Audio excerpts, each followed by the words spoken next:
howdy, y'all.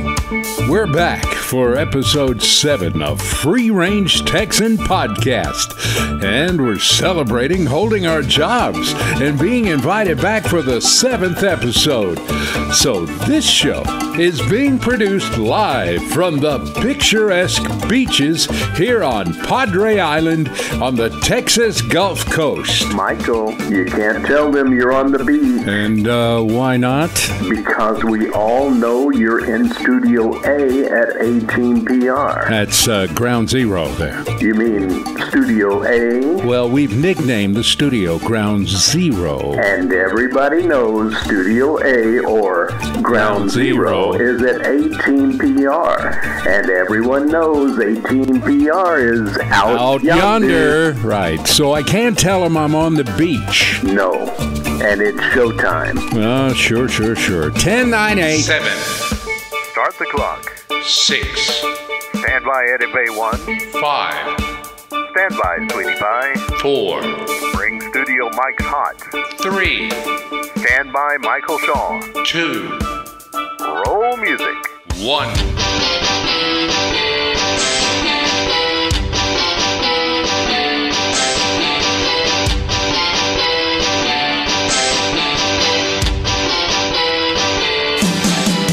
Well, howdy, y'all. The Free Range Texan Podcast is underway. This here program is a special look at the way life is shaping up for folks in the U.S. of A., seen through the eyes of a born and bred West Texan. Our host is a veteran broadcaster who is known for his campfire visits on radio. Michael Shawn is standing by. And I'm not at the beach. So here he is, our host, a real free-range Texan himself, Michael Shawn.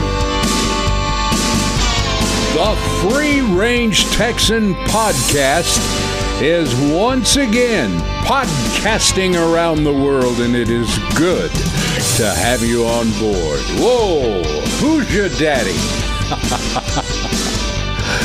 Well, no, we're not at the beach, but we're cooking here. We got a motorcycle story that you're going to really enjoy, and you don't have to be a motorcycle rider to appreciate this story. And I came across it earlier, and I said, we have to get that on the show. Also, a story about the American Bison and the culture that depended on it for their livelihood, and kind of an American Buffalo update on today's podcast. And then there is, of course, Mothman.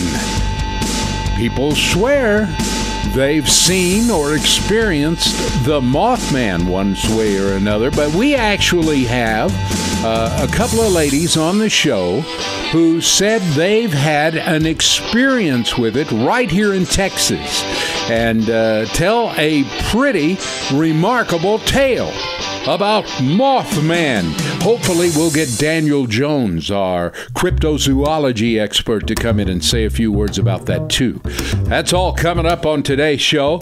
And we've got, of course, the campfire. Bring wood. We are going to always end up at Michael Shawn's campfire. That's right. I have a campfire named after me. Free Range Texan. Let's get ready to ride. Big shout out to Daniel Meyer. You put together a great story like this one. Studies have shown that motorcycle riding requires more decisions per second and more sheer data recovery and processing than nearly any other common activity or sport. The reactions and accurate decision-making abilities are likened to those of the reactions of a fighter pilot. The consequences of bad decisions or poor situational awareness is pretty much the same in both groups. Occasionally, motorcycle riders can catch themselves making bad or late decisions while riding. When this begins, an experienced rider recognizes the situation and, more importantly, does something about it. A short break, a meal, even a gas stop can get things right. It gives your brain a chance to catch up. I had been riding around the roads of East Texas, and as I headed back into Dallas, found myself in heavy, high-speed traffic on the freeways. Normally, this is not a problem. But this day, suddenly, I was nearly run down by a vehicle that decided it needed my lane more than I did. This is normally not a big deal, as it happens often. I took evasive action, nearly broadsided another car that I was not even aware was there. Bad decisions and insufficient situational awareness, all within seconds. My brain was behind the curve. Time to get off the freeway. I hit the next exit, and as I was already in an area that I knew pretty well, headed through a few big residential neighborhoods as a new route home began to form in my mind. As I turned onto the nearly empty streets, I opened the visor of my full-face helmet to get some air. I figured some slow riding through some quiet residential streets would give me time to relax. As I passed an oncoming car, a brown furry missile shot out from under it and tumbled to a stop. There it was, immediately in front of me. It was a squirrel, and must have been trying to run across the road when it encountered the other car. I really wasn't going very fast at the time, but there was no time to brake or avoid it, and I was right in front of me, and honestly, I hate to run over animals, and I really hate it on a motorcycle, but a squirrel should pose no danger to me, and I barely had time to brace for impact. Now, for you animal lovers out there, never fear. Squirrels can take care of themselves. Inches before the impact, the squirrel flipped to its feet. He was standing on his hind legs and facing the oncoming Valkyrie, which steadfast resolve in his little beady eyes caused his mouth to open, and the last possible moment he screamed and leapt. I'm pretty sure the scream was squirrel for Banzai! Or maybe die, you gravy-sucking heathen scum, something like that. Anyway, as the leap was spectacular and he flew over the windshield and impacted me squarely in the chest, instantly he set upon me. If I didn't know better, I would have sworn that he brought 20 of his buddies along for the attack, snarling, hissing, and tearing at my clothes. He was a frenzy of activity. As I was dressed only in a light t-shirt, summer riding gloves, and jeans, this was all a bit of a cause for concern. The furry little tornado was doing some damage. Picture, if you will, a large man on a huge black and chrome cruiser, dressed in jeans and a t-shirt, with leather gloves, puttering maybe 25 miles an hour down a quiet residential street, and in a fight for his life with a squirrel, and losing. I grabbed for him with my left hand and managed to snag his tail. With all my strength, I flung the evil rodent off to the left of the bike, almost running into the right curb as I recoiled from the throw. That should have done it. The matter should have ended right there. It really should have. The squirrel could have sailed onto one of the pristinely kept lawns and gone on about his squirrel business. And I could have headed home. No one would have been the wiser. But this was no ordinary squirrel.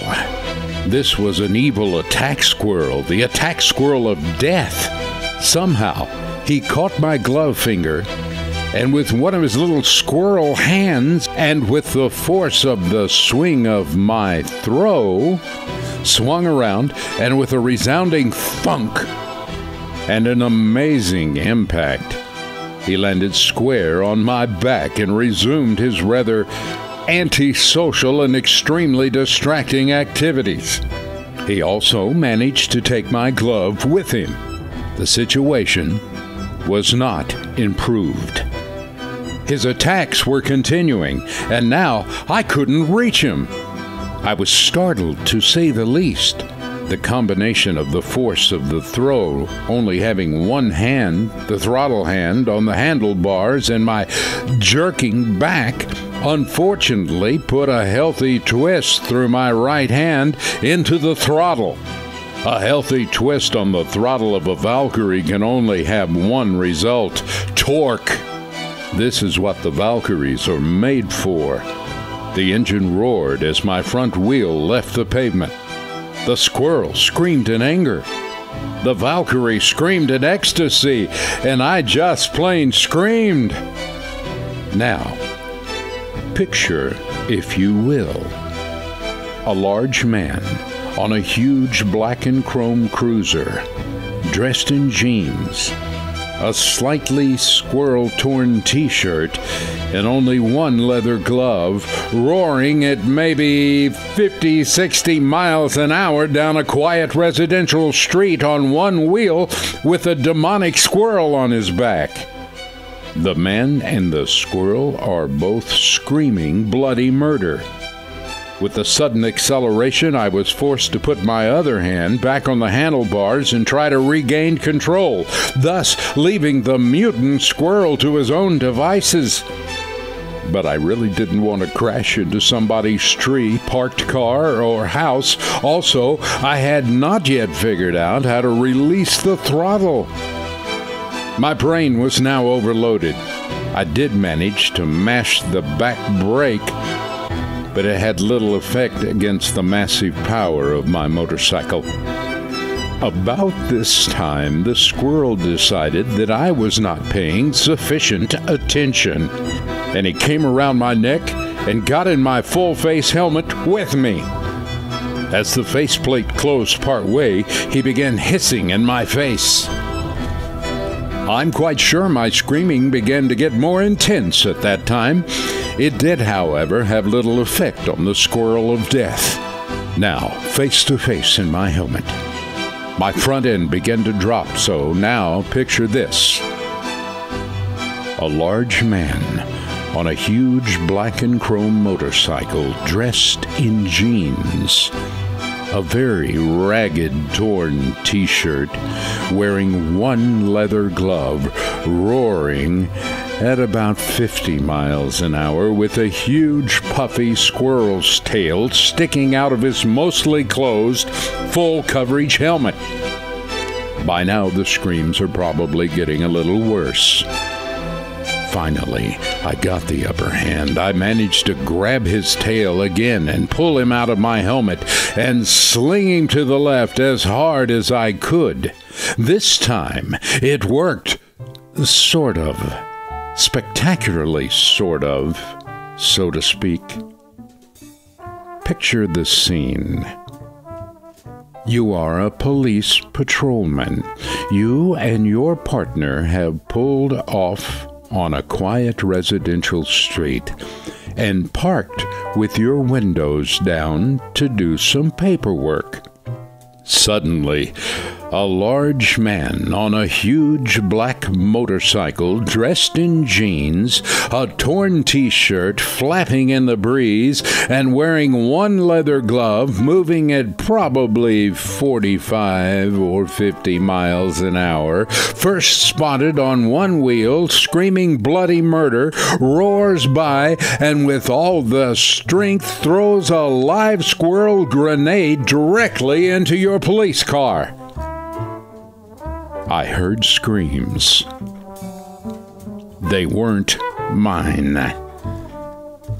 I managed to get the big motorcycle under directional control, the front wheel on the ground, and then used maximum braking and skidded to a stop in a cloud of tire smoke at the stop sign at a busy cross street. Now, I would have returned to fess up and get my glove back, but, well, I really would have. But two things. First, the police did not seem interested or the slightest bit concerned about me at the moment. One of them was on his back in the front yard of the house where they had been parked in front and was rapidly crawling backwards away from the patrol car. The other was standing on the street and was training his riot gun on the police car cruiser. So the police were not interested in me. They often insist to let professionals handle it anyway. That was one thing.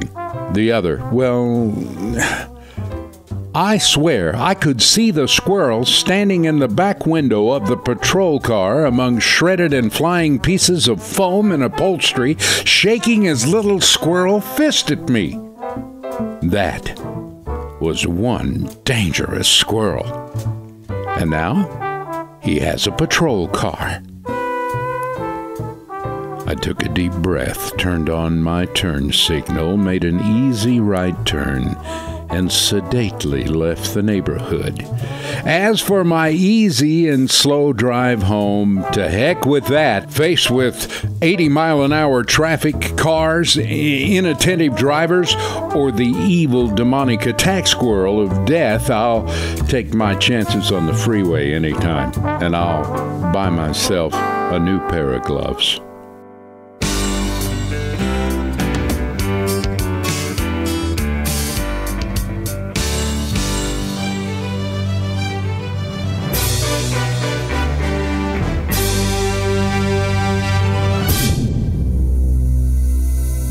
You have just entered the Free-Range Texan Unexplained Files. Our episode explores the creature known as Mothman. Two ladies, late one night, encounter a creature on a lonely Texas back road. Our microphones were there when they told their story. I heard a noise, there's somebody there, and he goes, no, it's just some kids. So when I went and looked out, but I saw a man standing there, and he was like all in black. But when I looked again, he got up kind of high, like he just left. The second time was I was going to the gym to leave my husband some lunch because he worked at night. On the same highway? On the same highway. That's what they the highway, which one, I don't know. 651? Yeah, 651. And I was going, and all of a sudden somebody gets in front of me, and bang! I hit that person, and it scared the daylights out of me. But thank God I wasn't going that fast. But I know I hit that person. And I just parked right there. I put my car in park and I got off. And at that time, there was an 18-wheeler coming, and the man stopped too. And he asked me what was wrong, and I told him, I hit a man, I hit somebody. So we could see the man laying there, and the man took off with me, but then it seemed like he kind of got afraid because there was a terrible odor. There was an odor. Well, I took some more steps to go and see what the damage that I had done, and the man was laying on the ground. But the man that had stopped to see what was wrong, he kept telling me to get away, that there was something evil.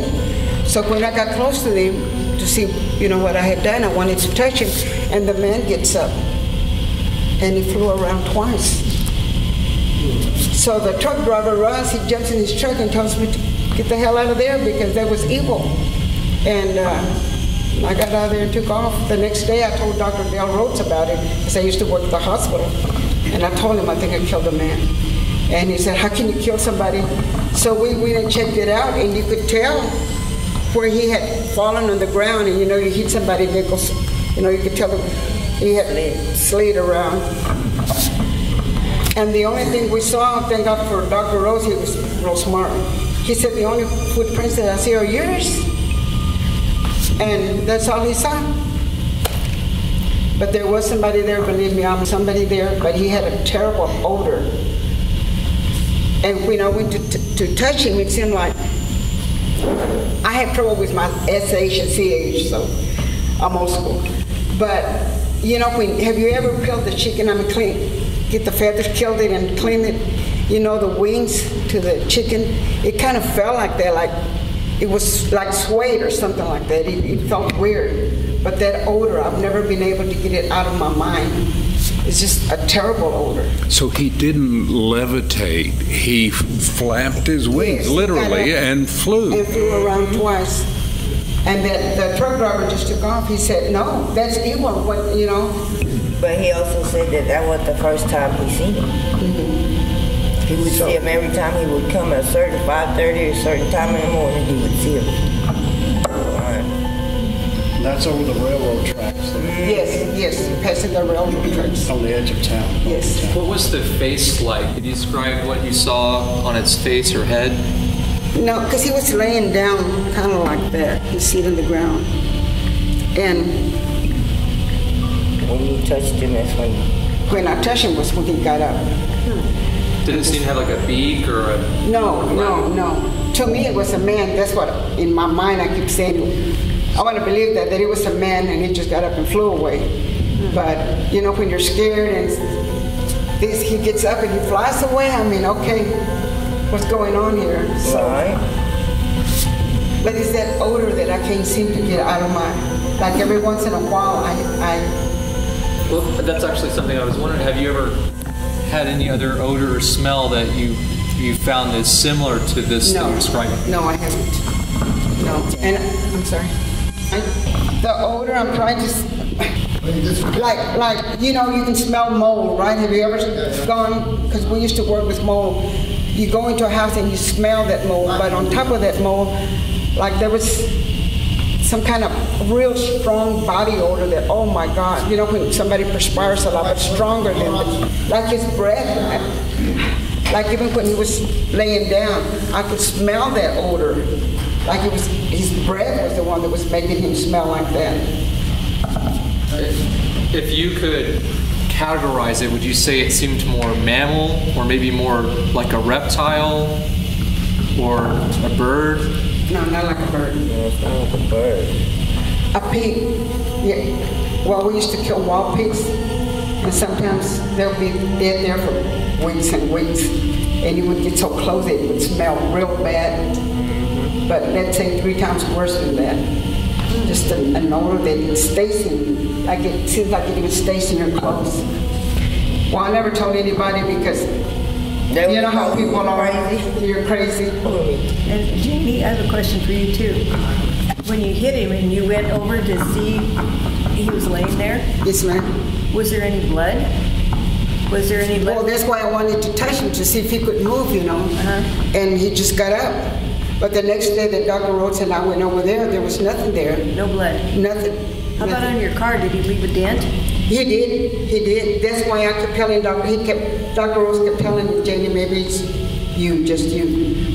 Or it was an animal. And I said, I hit him. I know I did. So my car had a dent. Was there any hair or blood on the car? No. Any color? Nothing at all. No, just a dent. Because I remember showing you that. Yeah, it was just a dent when I seen it. Yeah. Did you take a picture of it? No. Did it make any audible sound, like a screech, or for either of you, did it? When he was flying, when he got up, it just went like a mouse. When you get a mouse and you squeeze it, they get caught in a trap and you hear beep, that little noise that made, but it was louder, like it gets to your ears. So like a high-pitched screeching sound. Yes. Ladies, thank you. You're welcome. Yeah. I'm not making that up. It's true. Let me tell you. After hearing what these ladies had to say about Mothman, we contacted cryptozoology investigator Daniel Jones. He was there that day these ladies spoke. He had this to say. Think back to the original Mothman sightings of Point Pleasant, West Virginia back in the 60s. From the description that these ladies gave, it seems like it might be a little different than the more typical Mothman description that we hear about up there in West Virginia. However, the overall idea, the concept of the flying humanoid seems to be pertinent in both cases, and in some ways also might be similar to a few sightings in other areas in Texas. Now, they had mentioned that this creature whatever it was, she thought it might have been a person that she struck with her vehicle. The impression that gives me is that she thought it was a person at first, so whatever it was seemed to be enough like but they hit somebody, and when they got out, they realized that it was a little different than what they had thought. We look into cases like this when we can talk to those witnesses and ask them questions that deal with those finer details. See what you're able to glean from these types of accounts. You get some extraordinary information, and in this case, these ladies saw something which they described to be a large man-like body with large bat-like wings, and it had a very bad, foul odor, bad smell to it, which is also common in a lot of these unusual encounters, saying it looked like something out of the movie Jeepers Creepers. And so we can kind of gather something from those details. Would you admit that the one thing that all of the encounters have in common is that the creature seemed to fly? Well, that's just it. I think that it's something that obviously no ordinary person is able to do. So if the lady who struck the creature with her vehicle thought it was a person who got out to go check on it, and it suddenly sprung up and ascended into the air, flapping its wings, obviously that's not a normal person. We've got a lot more to try to discover and understand about what we could be dealing with.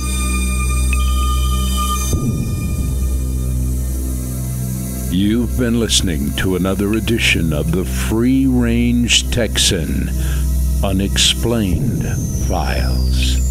If you'd like more information, go to freerangetexan.net.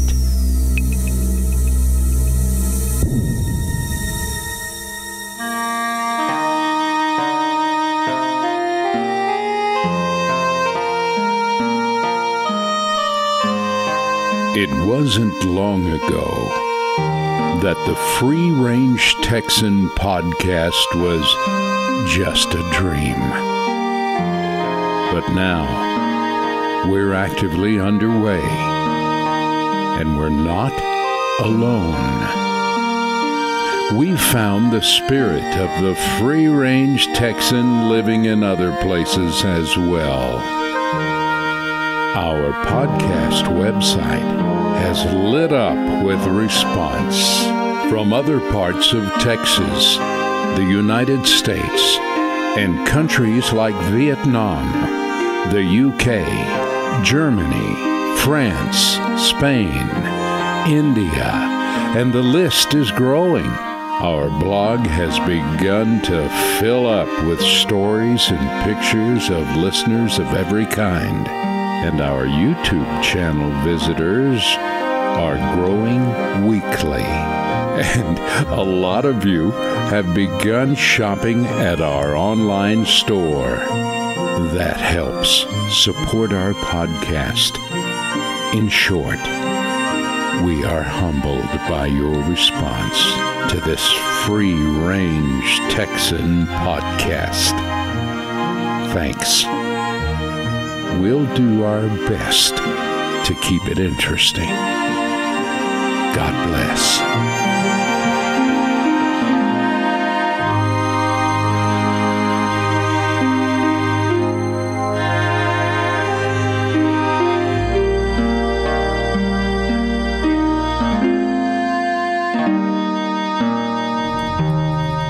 Hi, this is Michael Shawn. Welcome to the Campfire.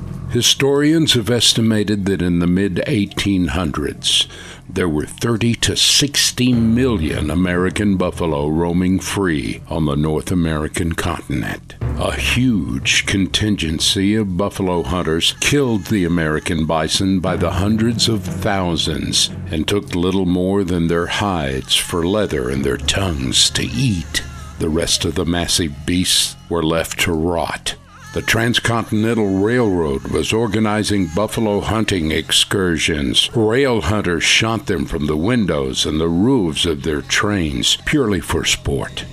The military encouraged mass shootings of the American bison. The Army even provided armed escorts for large hunting parties for the sole purpose of killing buffalo. The situation was so out of control. By 1889, there was a report that 1,900 American buffalo were all that were left alive.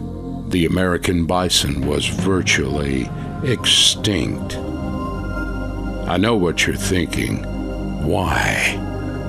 Well, first it had to do with technology in the form of the Sharps 50 caliber rifle. Add to that the advancement of new hide tanning methods developed in Europe. Buffalo hide buyers were paying $3 for a buffalo hide and 25 cents for a tongue. This was big money back in the day. Upwards of 5,000 hunters set out to try their luck. And there was a growing cattle industry that had a very high interest in the grasslands then occupied by both the American buffalo and the Native American Indians. The buffalo needed to be removed. The Indians needed to be removed. The removal methods for both were less than humane. But that was little concern to those who stood to make a fortune. An army colonel was reported to have said, "Kill every buffalo that you can. Every buffalo dead is an Indian gone." The thought was that by eliminating the American bison, the Native American population would be starved into submission. As bison herds were being wiped out, the Indian population dropped as much as 50%, clearing the way for commerce and cattle. In 1902, Yellowstone National Park became a refuge for the last of the buffalo, a grand total of 23. Now, there are over 3,500 wild bison in Yellowstone, and to date, more than 500,000 total American buffalo exist in our land. But there is no happy ending yet for the Native American culture. So here's the bottom line. During a time of the mass almost extinction of our country's bison herd, most people back east were simply blind to the structured slaughter. Call it love of money, man's inhumanity to man, manifest destiny, or just greed. It's a slice of our American history that most Americans are far less proud of. I'm Michael Shawn at the campfire. Adios, my friends.